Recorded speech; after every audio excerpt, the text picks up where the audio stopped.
Yo, what's up, guys? Was that loud? I'm sorry if I blew your eardrums right out of your skull. What a day. Overall, the stock in a flat, low volume turd day around the market. AMC, again, the morning nosedive, rally back up, ended up finishing overall a little bit less than 1% up. Beautiful day for AMC stock. Absolutely beautiful. Remember, guys, we don't need this thing to run up to $38 or $42. Sure, is that great? It's wonderful. Until these shorts start covering, price means nothing. Goes lower, if you can afford it, buy the dip, right? Just the tip. If it goes higher, cool. Either way, we're winning. Bottom line, they haven't covered a damn thing. Okay, beautiful video coming here, and I'm not just saying that trying to pump this damn thing up. The news, you guys, the news. Every day something comes out and out and out. All of these 13s Fs popping up. You got your boy, my boy, Double G Gary Gensler with a tweet that I loved. I spent 2 hours and 47 minutes listening to probably the most intelligent, beautiful piece on, it was GME related. Doesn't matter. This is all the exact same thing. We'll touch on that in just a few minutes too. And then a couple other things. Obviously, AMC stock, right? Over here, you know, me and my LinkedIn obsession. I love reading through this, you guys, especially this too. This is about what we talked about last night with the Citadel being under investigation. I love reading through the comments. This is just a different type of folk, different type of reaction to everything. So I'll pop this in there for you to read. But this is that Citadel that we shared about last night, them being investigated by the SEC. But Mr. A.P. Matthew, MBA, MS of Finance, okay? I did look at his bio. The guy knows what he's doing, all right? So it's just not some Yahoo posting something on Facebook, right? Please share this for obvious reasons. The SEC would not give us an answer to the million-dollar question. Is Citadel Securities being actively investigated? I bet it has something to do with the compromising active investigations. This ought to show the gravity of the situation these guys are in. The iron sights, the SEC, and the federal government. Could you imagine being one of Citadel's customers, employees, or interns? Their world is about to come crashing down. Yeah. That we touched on that last night. If you guys read it, I did pop it in the video. But good stuff that this is getting out of there. Remember, you Citadel employees, if you're listening to my baby YouTube channel, get yourself over to the SEC page. There is a whistleblower program over there, you fine gentlemen. Get yourself a few mil and you can go vanish into the desert somewhere, right? Oh, God. Here's our beautiful recovery today. Ended up finishing at 31.55 and then 31.95 in after hours. So we're up a little bit over 1% on the day in a dull, kind of a weird, flat, all-around market day. But who gives a rat's ass? We will take it. Of course, we got to touch on the dark pool. 59 million total shares traded. Dark pool activity was 62%. Past 20 days, our average is still at that 66%, but 37.3 million shares out of the 59.9 million shares were in the pool of darkness. Of course they were, right? Again, you guys, again. Can we look at this before? Let's just look at this. I love looking at this up here. Oh, look at this. We updated. 455 total institutional owners. 403 of them are long. Only 21 are short, and 31 are long and short. Again, we got BlackRock up in here. Oh, man, you guys, this is just outstanding. Remember, these are the 13Fs. They're updated the last 45 days or so. It doesn't really matter to me. The more they pop in there, the more. And look at all these green. These are new positions as well. The big boy out of the bunch, BlackRock, now holding over 30 million shares.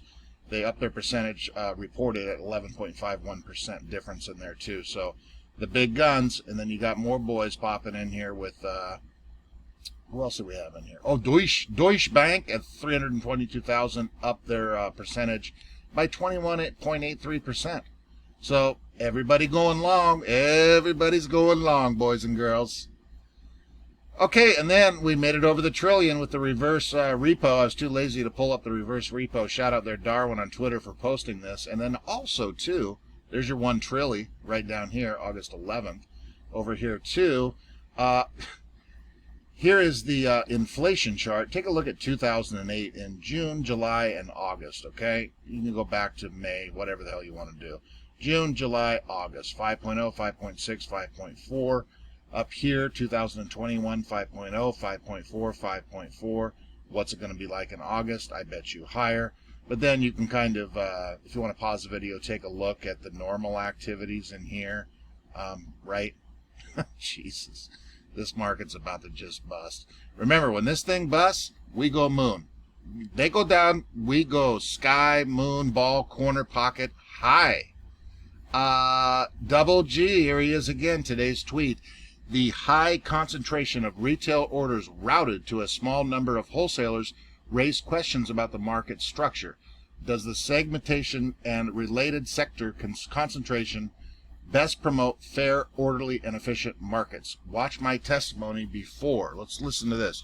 Just in case you forgot, it's only a couple seconds here.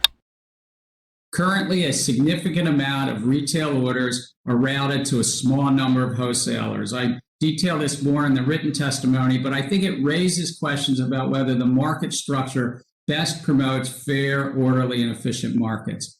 Evolving market technologies, along with this payment for order flow, has also led to increasing market concentration, which we've found, history and economics show, concentration can lead to fragility in markets, deter healthy competition, and limit innovation. Currently, a significant... Yes, sir. Thank you, Double G. Thank you. The more he tweets, I get in there every morning. I get in there 2-3 times a day. I want to see what my boy's talking about over here. Thank you, Gary, for the tweet. We appreciate it, sir. We know you're on top of it. And then, look at this here. I'm sure you guys have seen this. I listened to it. I want to touch on a brief portion of this. All around outstanding. Good job, Trey. Trey had his cat bouncing around on the back. It was funny and shit. Adam commented on it a couple times. So outstanding. The last question was, I rewound this. I watched it live. I rewound it and watched it again. But the last question, it has to do with, obviously, Double A is not going to talk anything about market manipulation. Trey brought that up in the beginning, and I think it's pretty much common sense that he's not going to, right?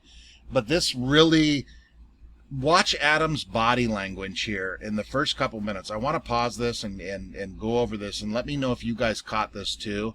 But it's almost like he wants to just let everything out. Let's take a listen. Is regarding these short sellers and mainstream media and some specific names, and this is coming from me, this is my opinion, right? Not Adam Aron's, I don't speak for him, but you got guys like Jim Cramer and Rich Greenfield who very frequently speak against your company and bet against you and bet against AMC and bet against retail investors. So as always, Adam, I want to close this off by getting if you could say anything to these guys, the naysayers over the last 7-8 months, 1-2 years that have bet against your company, whether it be short selling or mainstream media. What could you tell them? What would you want to tell them? Well, let me hit the premise of your question for a second. I know that, look, I don't have a lot of affection for Rich Greenfield's 1 cent price target on AMC. I'm not making any comment about Rich Greenfield per se. Right. I just don't happen to agree with his 1 penny price target for our company. I think Jim Cramer is taking a pretty unfair rap. I know that I read my feeds, so I see what people say. Look, I know about his whole career, and I understand why some of your viewers, anybody who's ever worked for a hedge fund, they don't like. But okay, now that's not really what I'm talking about, but you know how he's he does take a little bit time to get going with the way he talks, just the way he is, Double A, doesn't matter, right? But he's trying to think, this is my opinion here, right, on what to say. Really quickly, he will touch on Jimmy Cramer, but after that, he's trying to go back to Trey's question and answer it. That's where I see him wanting to maybe say something, or obviously try to figure out how to answer the question, not give enough info, give enough that fine line, but it's very interesting to watch. And I know that Jim had doubts about AMC initially. But if you look at what he's been saying the last 4 or 5 months, he's been saying very good things about AMC. And so I don't think you should necessarily lump all these people into the same boat. And like when I go on CNBC and they ask me a hard question, like that's what journalists do. They ask hard questions. They give me a forum to state the rebuttal, so to speak. And on balance, I believe that Jim Cramer is rooting for AMC and rooting for Adam Aron. So, and I'm going to take a lot of grief on my inbound feeds because not all the people who are watching this agree with that. But he's. Hi, I'm Scott Kelly, a former NASA astronaut, and I'm on a mission to help your kids learn. He said some very nice things about AMC, and he said some very nice things about me, and I appreciate that. But if you broaden the question from just those two names that you mentioned, right? It's a generalization. That's just names that popped in my head. Yeah, I understand. Okay, bear with me now. Nobody, don't lose me here. Don't lose me. Look, hey, it's a free country. People are allowed to bet with you and bet against you. Don't particularly like it when they bet against you. I'd much rather they bet with us. But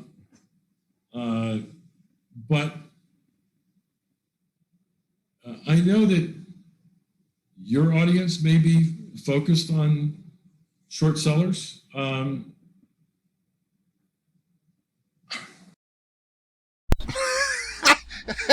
It's almost like, God, don't you wish somebody like you were a good close friend of Adam and you can run down to the local bar with him, order a couple of Budweisers and just let him open up? I guarantee you he wouldn't shut up for 2 hours about shorts. Remember, this guy, I have pulled the clips up for years. You can date this back to, I think the first clip was in 2017. I know I played a bunch in 2019. Adam goes off on CNBC, Fox, whatever the hell those clips were, about how his stock is manipulated. Now, you fast forward to something that is a completely different level. He's not touching on shit. And there's a reason why. I truly believe that. Let's listen just a couple more seconds of this. Watch Double A here himself. I don't want to say this to say that I'm oblivious to what goes on with our share price, because obviously, given that I own millions of shares and I'm a very large shareholder, I care very much about our share price. But my focus is so much more on guiding this company through the most difficult 2-year period that it's probably seen since World War II. Certainly the most difficult 2-year period of my lifetime. And I've got to tell you, speaking of that 67-year-old who is, can't hide the fact that time is marching on and this ain't my first rodeo, right? Absolutely. Let's just end it right there with "This ain't my first rodeo." Then Adam goes on for another 5, 6, 7 minutes. I'm sure a lot of you guys watched it, and he completely U-turned out of that. Now, personally, in my opinion, am I a psychiatrist? Am I a brain reader? No. But he didn't know how to answer it, went around about it, kind of fumbled, bumbled, and then went back to something else and finished up the interview with Trey. I love the fact that he said this ain't his first rodeo right in there. Yeah, he knows. He definitely knows what's going on. But you guys tell me if I'm crazy. He completely went around the whole thing and circled back around, and it wasn't to avoid the question. It wasn't. I don't care what you tell me. It really wasn't. Good job, boys. Good job, Trey. What's his cat's name? Titan and Double A himself. Thank you, gentlemen. Fine gentlemen. And then look at this old turd. Let's touch on this turd on the way out the door. This is yesterday's. How did I miss a turd article? I always got to find a turd. I have to throw in a turd, right? AMC saw its earnings beat analysts' expectations in its most recent quarter, which has caused renewed optimism for the stock. However, There are plenty of indicators that suggest the stock will soon be on its way down. And what would those indicators be? Who the hell wrote this? Oh, it's from Guru, Focus, whoever the hell those fine folks, whatever. Okay, here we go. Listen to this just really quickly. The general bull case for AMC stock is that people have taken advantage of their local reopenings, right? Okay, great. AMC's future revenue is expected to remain suppressed by lackluster ticket sales trajectory for cinemas due to the increased popularity of subscriptions. Blah, blah, blah. AMC has struggled with its net income since 2019. What happened after 2019? Oh, COVID. Yeah, forgot about COVID. Right. And one last thing on the way out the door here. I firmly believe that the earnings surprise isn't something to read into too much. AMC will definitely experience a retracement, but I highly doubt that the company will match or exceed previous numbers. Was that it? Oh, this was the last thing. Oh, wait a minute. Final word. Here we go. This old turd right here. I think AMC stock is dangerous investment at the moment. Many might buy back in after the earnings beat expectations of the movie theater industry to get back to pre-pandemic levels soon. Didn't he just mention a bad 2019 up there? Okay, whatever. But the trajectory of critical indicators suggests that it's on its way down. What are those indicators, sir? Even if it goes back up pre-pandemic levels, it won't be as profitable as it used to be, as the company keeps taking on increased levels of debt. Okay, there is your turd article for the day, folks. I always got to find an old turd, and that is it. That is the biggest lump of shit I've ever seen right there. Thanks, guys. This thing here, I tell you what, you guys, this is the 2 hours and 47 minutes and 7 seconds, if you want to be exact. Shout out to these two guys. Jamie at TradeSpotting is absolutely outstanding. And then Gherkin, too, if you follow him on Twitter. Here's his YouTube channel here. I'll paste a link into these two. But if you want to get some serious education, these guys' minds right here, I'm just watching from afar. But let me tell you something. I felt like a kindergartner listening to these guys. Absolutely top-notch, well done. It is GME related. In my book, you guys have heard me say this, GME, AMC is all in the same pool of madness, okay? I know not a lot of GME guys like the AMC guy, blah, blah. Throw it all aside. Do yourself a favor and pop this son of a gun on. So I'll pop both those fine gentlemen's channel in there. If you don't follow them on Twitter, I'll post their links in there. Beautiful. Absolutely insane. Intelligence, just beautifully well done. I can't say enough about it. And then, here we go again. Let's just finish off with another LinkedIn. Here's my boy Tom again. Did a nice piece here today. Breaking, Ken Griffins Citadel states that payment for order flow should be banned. This guy puts together some buttes. I tell you what. Long, beautiful, DD, everything in there you need to know. So that is outstanding. I'll pop that in for your reading pleasure. Oh my gosh, we're a little early on the video tonight. So I'll pop that in there. If you guys get bored, definitely watch that. It's just amazing to me. It really honestly is. And that's it.